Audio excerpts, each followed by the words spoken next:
सरसंघचालक मोहन भागवत यांच्या एका साध्याशा विधानावरती ठरून ठरून गोंधळ माजवला जात आहे. देशातले सगळे नागरिक समान आहेत, कोणी स्वतःच्या उच्चतेचा गर्व बाळगू नये, सुप्रीमसी असा तो शब्द आहे. आणि याच्या बाबतीमध्ये मुसलमानांना जेव्हा ते असं म्हणाले की ते आमच्या बरोबरचेच आहेत, पण ते जर स्वतःला हुक्मरान कौम असा तो शब्द MIM वाले नेहमी वापरतात की आम्ही राज्यकर्ते जमात कशी होतो आणि आमचाच कसा अधिकार आहे, सगळ्यांनी समान राहावं म्हणजे सगळ्यांना समान संधी आहेत आणि बाकीच्या सगळ्या गोष्टी. आता खरं तर या विधानामध्ये आक्षेपार्ह असं काय होतं? मुसलमान स्वतःला वेगळे समजत होते. इथले जे काही मुसलमान आहेत ते सगळे भारतामध्ये राहणारे, भारतीय उपखंडात राहणारे हे सगळे तशा अर्थाने भारतीय म्हणजे हिंदू आहे, असं एक व्यापक विधान पण यापूर्वी त्यांनीच केलेलं होतं. भारतामधला जो जो कोणी आहे तो सगळा भारतीय आहे आणि व्यापक अर्थाने तो हिंदू आहे. हिंदू ही जीवन पद्धती आहे. हिंदू हे धर्मासाठीचा असलेला शब्द नाही. इथली संस्कृती कशी वेगळी आहे वारंवार ह्याच्यावरती मांडणी करून झालेली आहे. ज्यांना राजकीय दृष्ट्या जे काही भांडण करायचंय भाजपशी त्यांनी स्वतंत्रपणे करावं, ती गोष्ट वेगळी. पण ही जी त्यांनी भूमिका घेतली ती स्वागतार्ह होती आणि त्याच्यावरती आता आक्षेप असायचं काय कारण आहे? आता जे काँग्रेस आणि बाकीचे विशेषतः MIM असो किंवा समाजवादी पक्ष असो किंवा हे सगळे ज्यांना आम्ही लिब्रांडू म्हणतो ते विनाकारण ह्याचा किस असा पाडतायत. म्हणजे तुम्ही जेव्हा एका विशिष्ट धर्माचं मोठेपण, वेगळेपण ते तुम्हीच ठसठशीत करायला लागलात आणि ते पुन्हा कायद्याच्या परिभाषेमध्ये बसून पुन्हा तुम्हाला तसं ते करायचं आहे.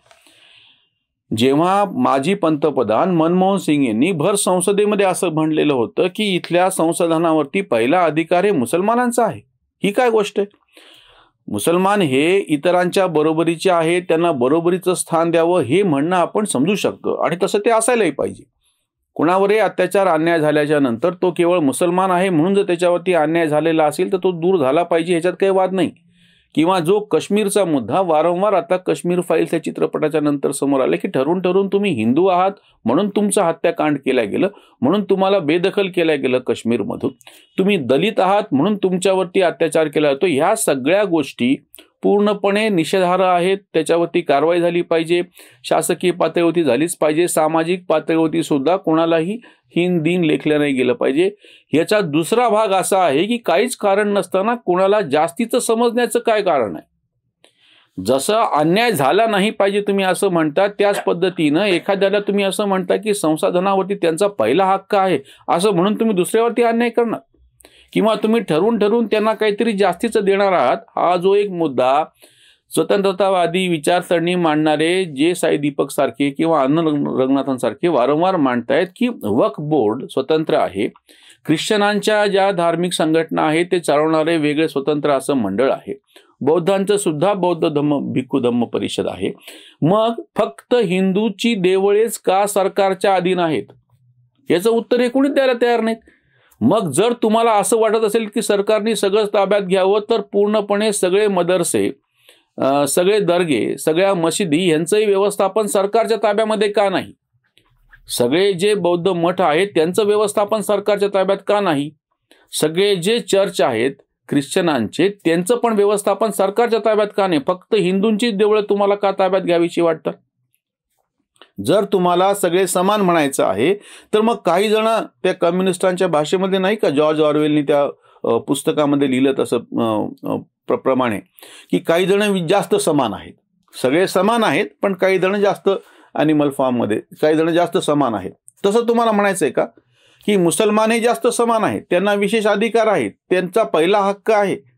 हे बाजूला ठेवा. ही मानसिकता हे मोहन भागवत यांच्या सांगण्यातला मतितार्ह आहे की कोणाला जसं ज्या पद्धतीनं हीन दिन लेखू नका, त्यांच्यावरती तसा अन्याय करू नका. त्याचा दुसरा भाग असा होतो की कोणी कोणाला जास्तीचं लेखायची काही गरज नाही, सगळे समान आहेत आणि तुम्ही सगळे समान आहात तेव्हाच आपण चांगल्या पद्धतीने सुखनैव नांदू शकू.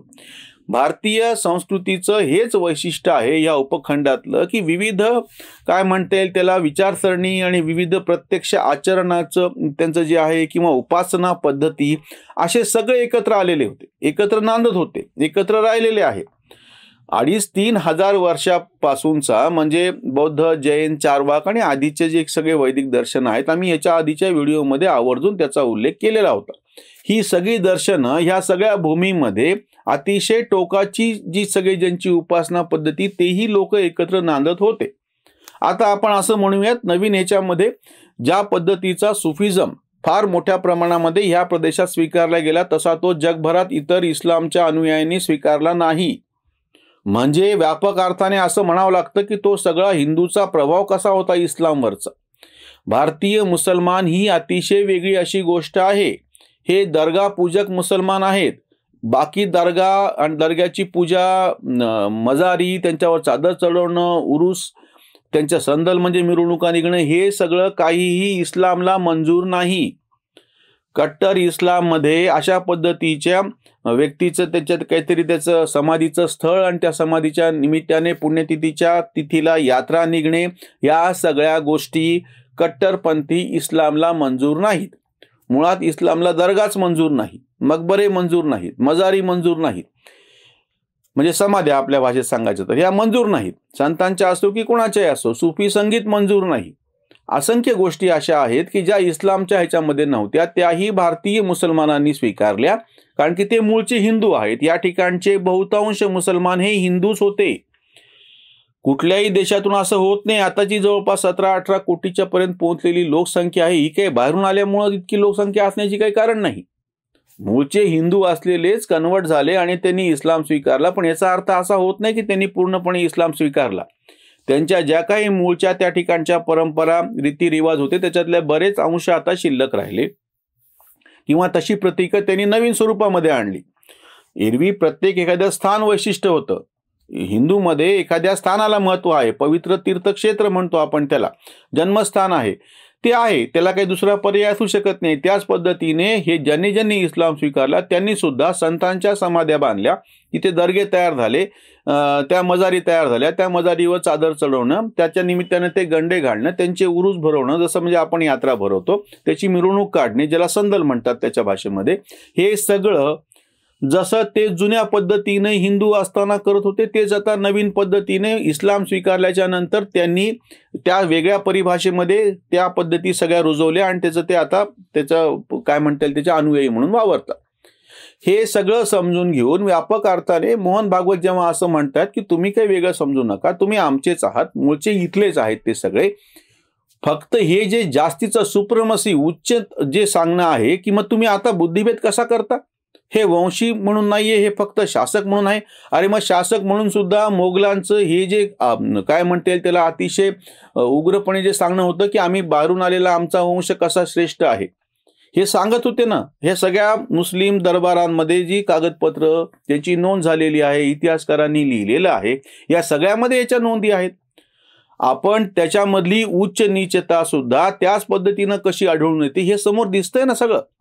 हे सगळं बाजूला ठेवायचं असेल तर सगळे भारतीय एक आहेत आणि भारतामध्ये राहणारे म्हणून त्यांना त्या व्यापक अर्थाने हिंदू म्हटलं गेलेलं आहे.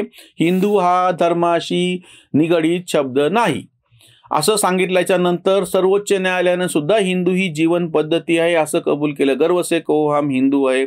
आणि ती निवडणूक असा सगळा जो मुद्दा आहे ना, शिवसेनेनं लढवलेली निवडणूक, सर्वोच्च न्यायालयापर्यंत हा विषय गेल्याच्या नंतर हिंदू ही जीवन पद्धती म्हटल्याच्या नंतर त्या अनुषंगाने मोहन भागवत सांगतायत. तर त्याच्यावरती गदारोळ माजवायचं काय कारण आहे, काय म्हणून मुस्लिमांना वेगळं असं काही स्थान द्यायचं आहे. मुळात पहिली गोष्ट म्हणजे अल्पसंख्याकच का समजायचं. 17-18 कोटी लोकसंख्या अल्पसंख्यक कशी असू शकते. एकूण लोकसंख्येच्या प्रमाणामध्ये जेमतेम 1-2% किंवा त्याच्यापेक्षा कमी असलेल्या लोकसंख्येला अल्पसंख्य म्हणून त्यांच्यासाठी काही योजना राबवता येऊ शकतात. ज्यांची संख्या तितक्या आकाराचे तर देश पण नाही आहेत जगामध्ये कित्येक. 17-18 कोटी लोकसंख्येचे देशच मुळात जगात किती आहेत सांगा तुम्ही. जितके मुसलमान भारतामध्ये आहेत तितके तर जगामध्ये लोकसंख्या नसलेले कितीतरी देश आहेत अख्खेच्या अख्खे. म्हणजे एक अख्खा देश जो मुस्लिम म्हणून घेतो तो आपण आपल्या पोटामध्ये सामावून घेतलेला आहे, त्याला अल्पसंख्याक म्हणतातच कसे.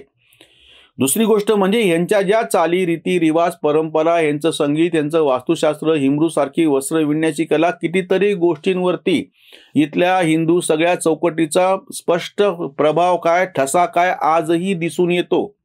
पण हे सगळं समजून न घेता आम्ही काहीतरी वेगळे आहोत आणि इस्लाम ब्रदरहूडच्या नावाखाली म्हणून इथल्या इस्लामच्या अनुयायाचे संबंध बाहेरच्या इस्लामशी जोडायचे, हे काय कारण आहे. जेव्हा की तुझी नाळ इथली आहे हे स्पष्ट दिसतं आहे. आजच्याही आचारसरणीत बाकीच्या गोष्टीमध्ये दिसतं आहे. प्रत्यक्ष रीतिरिवाज परंपरा आहे त्याच्यामधून पण दिसून येत आहे. त्याच्यामुळे मोहन भागवत जेव्हा व्यापक अर्थाने सगळे या भारतातले जे आहेत ते सगळेच हिंदू आहेत, हे मुसलमान सुद्धा आमचेच आहेत, त्यांनी स्वतःचा जो दर्प त्यांना जो शिकवल्या जात आहे हुक्मरान कौम, AIMIM सारख्यांची जी भाषा असते ना, त्यांचे नेते आणि प्रवक्ते आणि बाकीचे सगळे स्थानिक पातळीवरचे नेते यांची, की वर्ण वर्चस्ववाद, इकडे हिंदूंना टीका द्यायची, मनुस्मृतीवरती टीका द्यायची, प्रत्यक्षामध्ये हा वर्चस्ववाद इस्लामचे पण अनुयायी आता जे स्वतःला कट्टर समजून देतात ते देत आहेत. ही गोष्ट चूक आहे. इतकाच त्याचा सरळ साधा अर्थ मोहन भागवत सांगतायत. तुम्ही स्वतःला जास्तीचं मोठं समजायची गरज नाही, बाकीच्यांच्या बरोबर हिंदूंनी पण समजू नये. हिंदूमध्ये सुद्धा वर्ण वर्चस्वाचा जो एक अतिशय चूक असा घातक पायंडा होता, जी मानसिकता होती, ती पण जशी खोडून काढल्या गेली, त्याच पद्धतीने इस्लामच्या अनुयायांनी सुद्धा स्वतःला आम्ही हुक्मरान कौम आहे असं समजू नये, इतकाच त्याचा अर्थ आहे. त्याच्यावरची ही उसंतवाणी. ऐका ही नवीन भागवत कथा, लिब्रांडूंची व्यथा बनलेली. कुणी नाही उच्च सगळे समान, देशाची कमान सांभाळाही.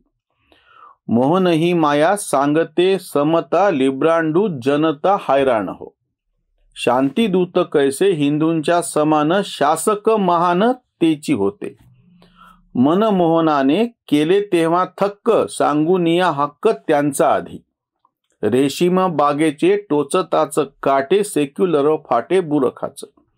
कांत मोहनाची ही समरसता, कांत मोहनाची ही समरसता, उठता बसता त्रास देई, उठता बसता त्रास देई. एक समतेची समन्वयाची भूमिका मोहन भागवत घेत आहेत आणि ह्याचा त्रास आता या तथाकथित लिब्रांडूंना आणि सेक्युलरांना होत आहे.